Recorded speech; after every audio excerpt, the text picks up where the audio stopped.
e vai continuar falando. Portanto, é inexcusável o homem, qualquer que seja, quando julgas porque te condenas a ti mesmo naquilo que julga outra pessoa. Assim diz a palavra. Pois tu, sabe por que Deus está falando com nós? Pois tu que julgas pratica a mesma coisa. Se você pratica a mesma coisa, para quem você está julgando os irmãos? Para quem você está condenando os irmãos? Porque Jesus disse que ele não veio para condenar o mundo, ele veio para salvar o mundo. E nós estamos aqui para salvar as pessoas que estão lá fora. Nós somos para salvar qualquer alma que está aqui dentro. Abraçar e amar a pessoa com todos os defeitos que ela tiver. E a palavra de Deus utiliza, sabendo que o juízo de Deus é segundo a verdade sobre os que praticam tais coisas, vai vir a justiça. E tu, ó homens, olha só, e tu, Deus falando de novo para a gente, ó homem, que julga os que praticam tais coisas, fazendo tu o mesmo, pensa que escapará do juízo de Deus? Ninguém escapa do juízo, ninguém. Hoje Deus fala conosco, hoje Deus fala primeiramente comigo. Nós que se sentimos de vez em quando superiores e moralmente melhores que uma pessoa. Apóstolo Paulo disse essa palavra, inexcusável. Sabe o que significa? Nós não temos culpa. Ou seja, sem desculpa. A pessoa que julga o pecado do outro e pratica a mesma coisa, cuidado. Cuidado com isso. Cuidado. Ou um pecado semelhante, até pecado pior do que ele está acusando a pessoa. Ele está cavando a sua própria cova. Você sabia que Deus mata? Não, Deus é amor. É amor, mas Deus mata. Não adianta nada eu estar aqui com essa roupa bonita, todo já preparado, mas ter o coração podre por dentro. Eu consegui enganar todos vocês, mas a Deus não se engana. Cada acusação que fazemos, cada pessoa, contra cada próximo, vai se transformar uma sentença para nós. É o pecado que não vê. O Romanos capítulo 2, versículo de 1 a 3 nos revela 3 verdades poderosas em nossas vidas. A primeira verdade, no versículo 1, o julgador se condena a si mesmo. Então, toda pessoa que julga, ela está se condenando a si mesma. O pecado do irmão, estamos na verdade declarando que aquele irmão, ele é digno daquele pecado. E se praticamos o pecado, preste bem atenção, estamos nos condenando no mesmo inferno que nós estamos levando no irmão. A segunda verdade, no versículo 2, o juízo de Deus. Essa segunda verdade, Deus não julga pelas aparências ou pela reputação, ele julga pela realidade dos fatos, o que realmente está acontecendo na nossa vida. Não adianta ter uma aparência boa, não adianta ter aparência de cristão, aparência de crente, mas ter um coração cheio de podridão, cheio de más intenções, cheio de desconfiança. Não adianta. Um servo de Deus, um homem ou mulher de Deus, não teme a nada, porque o que está dentro dele é muito maior do que vir para frente. É muito maior, irmão. Jesus é muito maior que as coisas desse mundo. E a terceira verdade, a falsa segurança que vivemos na casa de Deus.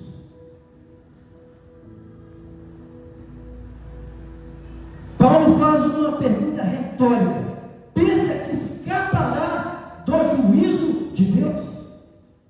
Muitos de nós esquecemos disso. Trabalhamos na obra de Deus, estamos na obra de Deus, mas nós esquecemos que vai ter o juízo de Deus. Não tem como escapar. Para que você está se enganando a você mesmo? Pare de pecar, largue esse pecado, peça perdão ao Senhor hoje. Conserte sua vida com Deus. Muitas pessoas às vezes tinham estar aqui, para chegar. Perde a bênção porque ela não larga aquele pecado. Eu não converso com a irmã. E eu não vou conversar mais com a irmã. Não quero saber. Eu não volto mais para aquela igreja. Irmão, é pecado. É pecado. É pecado que nós não vemos. É pecado escondido. Tem irmãos que até abraçam o outro e desejam mal para o outro. Isso é um pecado, irmão. Os homens, o pecado mundano é fácil. Quando eu estava no mundo, eu bebia, eu fumava, eu me prostituía. Isso é pecado explícito. Isso nós sabemos. E esses pecados nossos escondidos? Muitos cristãos vivem na ilusão. Mas Deus não se deixa enganar. Jesus completa essa verdade. Olha como é que Jesus fala. Jesus falando conosco hoje. Repararás tu o cisco que está no olho do teu irmão e não vês a trave que está no seu próprio olho? Acorda, irmão. É Jesus falando. Sabe que Jesus fala comigo, com você hoje? Hipócrita! Fica rindo, dando tapinha nas costas, mas cheio de pecado escondido. Não consegue abrir o coração, não consegue sair daquele pecado. Por isso que muitos de nós, irmãos, a nossa igreja sofre. Isso reflete dentro da nossa casa. Porque nós não conseguimos abrir realmente o coração para Jesus. Quando eu estava naquela prisão, eu não tinha saída. Eu estava totalmente viciado. Eu fumava mais uns 2 mascaros, de 1 a 2 mascaros por dia. É o pior vício. Bebia. Não tinha chance. Eu não tinha uma igreja para me apoiar, eu não tinha um pastor, não tinha nada. Eu não tinha chance. A única chance é aceitar Jesus. Foi a única brecha que eu tive naquele momento. Foi aceitar Jesus. Foi a única brecha. E quando eu aceitei Jesus, eu tive que tirar todos aqueles pecados visíveis da minha vida. Visíveis. Visíveis. E os pecados escondidos? Por que será que Jesus chama a gente de hipócrita? Aquele irmão que não perdoa, aquele irmão que tem despeito do outro, aquele irmão que tem inveja, tem muita inveja até do pastor. Pastor, tem pastor que olha para o rebanho e não vê a pessoa como ovelha, vê como rival. Nós somos assim. Eu falo para o meu pastor, pastor, eu sou sua ovelha. Eu não quero ser seu rival, eu quero ser sua ovelha. E Jesus o quê? Tira primeiro a trave do seu olho, e então verás bem para tirar o cisco do olho do irmão. A trave representa o pecado escandaloso, o pecado enraizado. Se é mulher, não pode ver uma coisa. Primeiro ponto, eu expressei para vocês Mateus capítulo 7. O segundo ponto é uma história. Um pregador entrou dentro de uma igreja. Entrando dentro da igreja, ele viu, ele observou. Durante o louvor, ele observou uma irmã cochilando, dormindo. Para vocês entenderem o pecado que nós vemos. Um irmão olhando para o celular, empregador e empregado da igreja. A igreja toda esperando. pregador internacional. Ele subiu no culto e começou o seu sermão. Queridos irmãos, hoje o Senhor mostrou pecados dentro dessa igreja. Vi uma irmã fofoqueira, vi um irmão desatento e casais descompromissados na obra de Deus. A igreja, meu Deus, o pastor, nossa, por que eu fui arrumar esse pregador? Jesus. Muitas pessoas se sentiram expostas na situação, porque realmente o irmão estava distraído, realmente a irmã cochilou, e realmente tinha duas pessoas batendo papo na hora do louvor, não estava presenciando o culto. E o pregador continuou. Porém, quando ele estava observando as pessoas, o Espírito Santo de Deus perguntou lá no púlpito para aquele pregador: irmão, a palavra veio primeiro para mim. Coloque isso no seu coração, para depois para a igreja. Eu vim com essa palavra para mim. Deus está me consertando. Irmão, eu preciso de oração de cada um de vocês. E você, pregador, está acusando todos aqui da casa de Deus, cheio de dedo, cheio de acusações. Qual é o seu pecado escondido? O pregador foi e lembrou que antes de ir para a igreja, ele xingou a esposa dele por causa de um copo de água dentro de casa. E naquele mesmo momento, ele lembrou do seu pecado. Ele subiu ao altar do Senhor e não pediu perdão à sua esposa. Aí o irmão falou assim: mas isso é pecado? É, para nós é. Para quem aceita Jesus, para quem quer entrar no céu,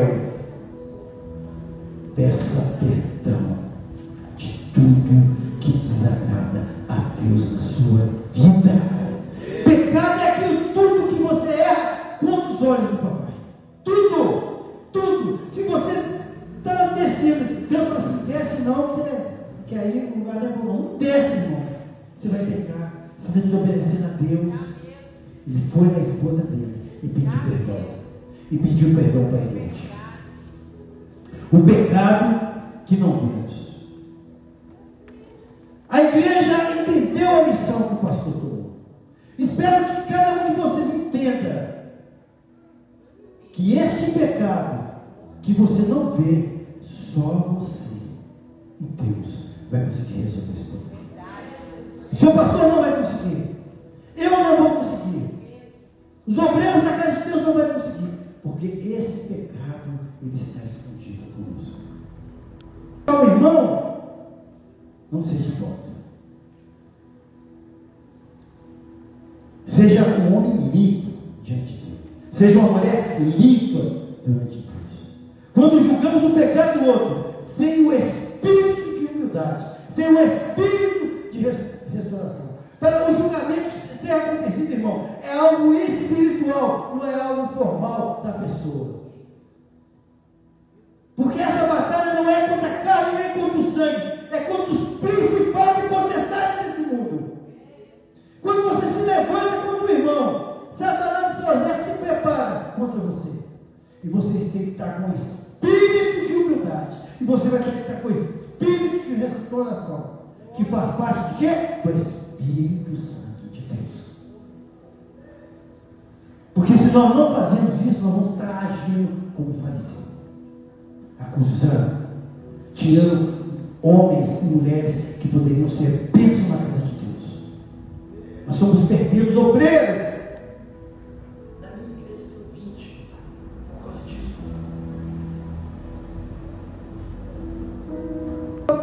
Para qualquer não, veio falar para cada um de nós.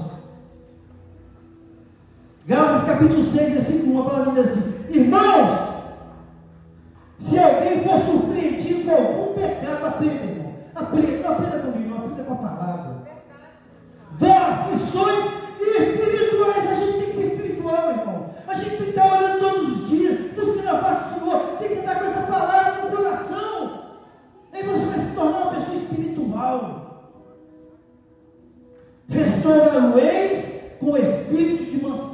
igual-te a ti mesmo. Porque Deus manda restaurar a pessoa com o espírito de gratidão e guardar nós mesmos, para nós não pecarmos. Para que também não seja tentado.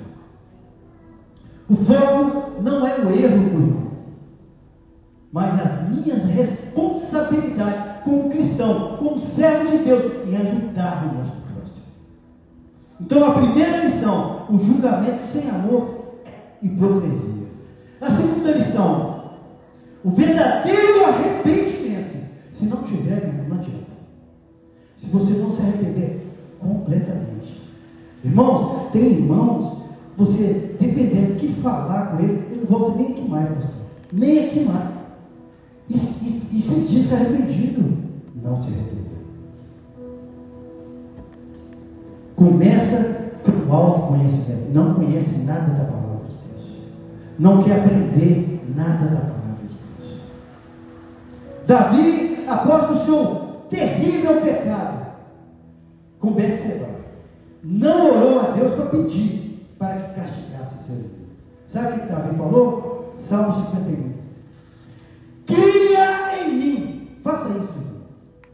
Ó Deus, um coração puro. Nós precisamos ter um coração puro. E renova-se em mim um espírito. Aí, o irmão louvou aqui, ó, espírito reto. Nós temos que estar alinhados no prumo com o Senhor. Antes de apontar o dedo para o pecado do mundo, precisamos falar: Senhor, mostra-me o meu pecado. Para finalizar, a graça.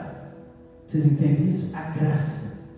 Pela graça de Deus, irmão, a gente faz parte do povo de Deus. Se não é a graça de Deus, a gente nem parte do povo de Deus a gente é. Nem pertencia. A gente é co-herdeiro de uma herança que a gente é imerecível. Pois a graça de Deus, quando Jesus morreu na cruz e ressuscitou, a graça de Deus foi para todos, preto, branco, azul, todas as raças. Estão salvos por Cristo Jesus. A graça de Deus é a única solução para eliminar, acabar, devastar todos os pecados de nossas vidas. No próximo versículo, no versículo 4, Romanos capítulo 2, preste bem atenção, a pergunta que Deus faz: ou desprezarás tu as riquezas da sua benignidade e paciência e longanimidade, ignorando que a benignidade de Deus te leva ao arrependimento? Meu irmão, a única coisa que vai te livrar do pecado é a bondade de Deus na sua vida. Não tem outra coisa. Não é o nosso julgamento que vai levar as pessoas a qualquer arrependimento. É quando a graça de Deus, a bondade de Deus chega na vida da pessoa, a pessoa sai daquela pensão, todos destroçados. Um caco, irmão, pensa no caco. A metade do peso que eu saí daquela pensão. Atravessei a Marechal Floriano, sem olhar para a direita e para a esquerda. Se o carro daqui pelasse, era mais um defunto que ia ali morrer. Mas a graça de Deus me alcançou. Então, se capacitado a entender o verdadeiro perdão em nossas vidas, onde nós vamos poder bater no peito e falar assim: eu sou de Jesus, eu não pertenço para ninguém. Então, a terceira lição: a graça de Deus é a única solução para o nosso pecado. Queria que a igreja toda se levantasse em nome de Jesus.